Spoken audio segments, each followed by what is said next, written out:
تو یہ انہوں نے تنقید بھی کی اس پر، اور اب پھر اپنی تعریفیں بھی انہوں نے کی، میں تو گورنر تھا تو میں یہ کیا اور میں نے وہ کیا۔ اب مسئلہ یہ ہے کہ صحافی بات کر رہے ہیں بانی متحدہ پہ جو 50,000، عمران خان پہ کراچی سے کوئی بات کر رہا ہے تو 3,000، تو یہ فرق کہ اب کیا کرے کوئی صحافی، خبر تو دینی ہوتی ہے صحافی نے۔ اچھا، تو یہ ان کا انٹرویو جی بہت زیادہ ڈسکس ہو رہا ہے، بہت زیادہ اس پر لوگ بات کر رہے ہیں کہ یہ کیا کہہ دیا انہوں نے کہ جن کو اسپیس دی جا رہی ہے یا دی جائے گی، اور ان پہ کیوں ہاتھ ہلکا رکھا ہوا آج کل ان کے لوگوں پر، وہ نکلتے ہیں عزیز آباد پہنچ جاتے ہیں، یادگار شہداء پہ پہنچ جاتے ہیں، بینر آویزہ کر دیتے ہیں، پوسٹر لگا دیتے ہیں۔ اچھا، اس سے بھی ایک بڑی اہم چیز کہ اب آج سے دیواروں پہ کسی نے ان کے بارے میں نعرے لکھے ان کے حوالے سے ان کے لوگوں نے، تو ان کو حراست میں لیا جائے گا، پکڑا جائے گا۔ یہ فیصلہ کیا گیا ہے میئر کراچی نے۔ خیر ویسے تو وہ فیصلہ اوورال ہے کہ جی کوئی بھی اب ظاہر ہے نہ لکھے، دیواروں پر نعرے بازیاں نہ کرے، دیواروں کو کالی نہ کرے، اور میئر صاحب نے آئی جی صاحب کو کہا تھا، اور پھر وہاں سے بھی ایکشن لے لیا گیا ہے کہ اب کوئی بھی شخص ہمیں اس طرح ملا کہ دیواریں کالی کر رہا ہے، نعرے لکھ رہا ہے، وہ بانی متحدہ کے ہوں یا کچھ اور لکھتا ہو، وہ اب ظاہر پکڑا جائے گا اور اس کے خلاف کارروائی ہوگی۔ اچھا، ایک انٹرویو دیا خالد مقبول صدیقی صاحب نے، اور انہوں نے یہ کہا کہ جی 2022 سے پہلے والی MQM جو کام نہیں کر سکی وہ ہم نے کیے ہیں، وہ کام ہم نے کروا لیے ہیں۔ اب ظاہر ہے بہت سارے لوگ پوچھ رہے ہیں جی کیا ایسے کام ہیں 2022 سے پہلے والی MQM نہیں کر سکی تھی جو آپ نے کروا لیے ہیں؟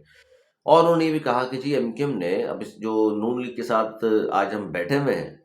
تو ہم نے 2 وزارتوں کی لسٹ دی تھی، اور MQM کے حوالے سے جب ان سے پوچھا گیا، مشرف القرآن صاحب نے کہا کہ MQM خراب کب ہوئی، MQM میں بگاڑ کب آیا، تو انہوں نے کہا کہ جی مشرف دور میں جو ہے MQM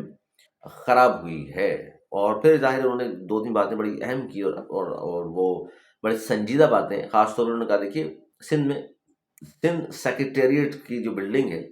اب اس میں اتنے زیادہ انہوں نے سندھی بولنے والے بھرتی کر لیے کہ اب اس کا نام سندھی سیکریٹریٹ ہونا چاہیے، اور سندھ پولیس میں بھی اتنے زیادہ بھرتی کر لیے ہیں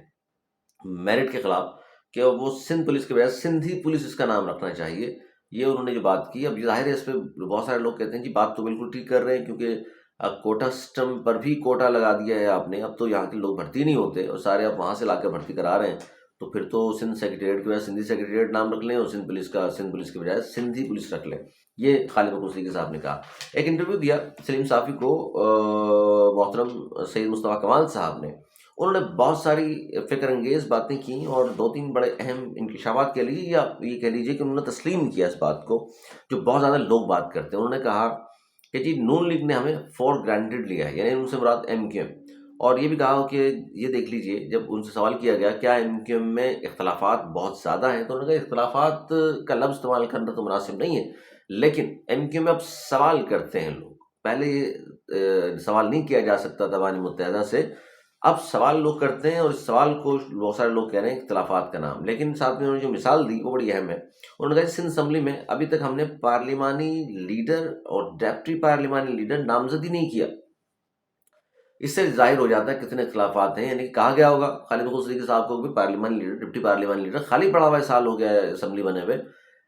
کیوں نہیں آپ بنا رہے؟ تو اس پہ ظاہر ہے پھر بہت سارے لوگ یہ خبریں باہر آتی ہیں تو وہ کہتے ہیں کہ اختلافات ہیں، کسی نے کیا نام دیا ہوا ہے، کسی نے کیا نام دیا ہوا ہے۔ خالد مقبول صدیقی صاحب اس لیے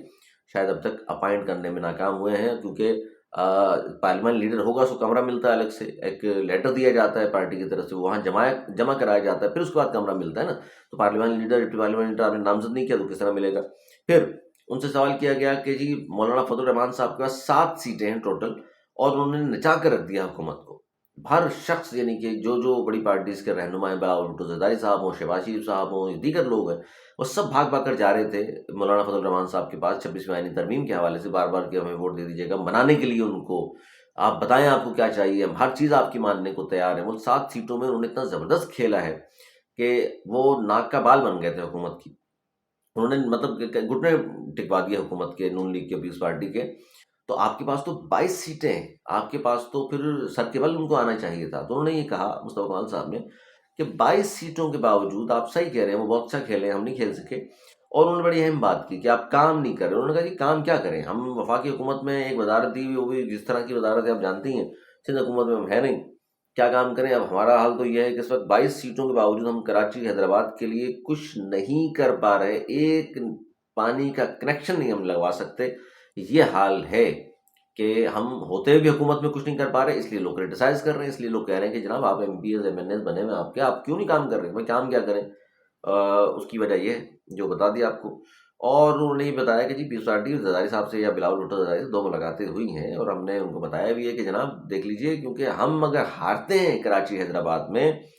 تو اس سے پیپلز پارٹی کو نقصان ہوگا، ہماری ہار سے فائدہ نہیں ہوگا، یعنی پی ٹی آئی جیت جائے گی۔ اور ظاہر ہے اگر یہ حالت رہی ایم کیو ایم کی تو پھر پی ٹی آئی اسے ریپلیس کرے گی، اور اس لیے وہ کہہ رہے ہیں ایم کیو ایم کی سب کو مدد کرنی چاہیے۔ اچھا، میں جو بات کر رہا تھا آپ سے کہ جو عمران اسماعیل کی بات پہ واپس ہم آ جاتے ہیں، وہ کہہ رہے ہیں کہ ان کو شاید اسپیس مل رہی ہے یا مل جائے گی، ان کو یہ لگتا ہے عمران اسماعیل کو مانی متحدہ کے حوالے سے۔ تو اس میں بڑی اہم چیز جو ہے نا وہ پی ٹی آئی ہے۔ اگر پی ٹی آئی کو ریپلیس کرنا ہے کراچی میں، یا پی ٹی آئی کو آگے نئی ووٹ ملیں، تو اس کے لیے کیا کیا جائے؟ اسے ایم کیو ایم یا ایم کیو ایم تو پی ٹی آئی کا مقابلہ نہیں کر سکے گی، تو لہٰذا اس پہ انہوں نے کہا فہیم صدیقی نے اور عمران اسماعیل صاحب نے کہ جی دیکھیے پی ٹی آئی کا اگر کوئی مقابلہ ہو سکتا ہے تو بانی متحدہ اگر ہوں گے تو مقابلہ ہو سکے گا۔ اور پھر مصطفیٰ کمال صاحب نے جو کہا کیونکہ ہم کام ہی نہیں کر پا رہے، عوام کو ڈلیور نہیں کر پائیں گے، تو پھر ووٹ بینک کیسے اضافہ ہوگا ہمارے، اب لوگ کیوں ہمیں ووٹ دیں گے؟ تو یہ وہ چیزیں ہیں جس پر بہت زیادہ آج کل لوگ بات کر رہے ہیں۔ اور جو میں نے ایک ویڈیو کی تھی آپ کو یاد ہوگا، اور اب دیکھیں اجازت ملتی ہے نہیں ملتی تو بات کی بات ہے، اس پہ بھی میں نے بتایا تھا کہ ایک صحافی نے کیا دعویٰ کیا کہ اجازت نہیں ملے گی، عمران اسماعیل صاحب کہہ رہے ہیں کہ ان کو لگ رہا ہے مل جائے گی، اب یہ تو اللہ بہتر جانتا ہے۔ لیکن سارم جو بچہ تھا اس کی میں نے اپنی ویڈیو کی تھی، اس میں کہا بھی تھا اس کی لاش ملی، اور جس طرح ظاہر ماں باپ فرد جذبات میں کیا کیا ظاہر بولا انہوں نے، لیکن پوسٹ مارٹم رپورٹ جو آئی ہے اس میں اگلی ویڈیو کروں گا انشاءاللہ، اس میں بات تفصیل سے کریں گے۔ پوسٹ مارٹم رپورٹ میں صاف بتا دیا ہے کہ بچے کے ساتھ کیا کچھ ہوا ہے، اور اس کو مار کر باقاعدہ ٹینکی میں ڈالا گیا ہے، اس سے پہلے ظاہر چوٹوں کے نشانات بھی ہیں، بہت کچھ ہے اس پوسٹ مارٹم رپورٹ میں۔ اور آج بھی ایک بچہ شہر قائد سے اغوا ہوا ہے۔ تو یہ وہ تمام چیزیں جس پر حکومت کو ضرور دیکھنا چاہیے، پولیس کو ایکٹیو ہونا چاہیے۔ مطلب پھر آفاق احمد صاحب کی وہ بات یاد آتی ہے کہ جی بانی متحدہ کے حوالے سے جو ساتھی مظلوموں کا ساتھی جو نغمہ ہے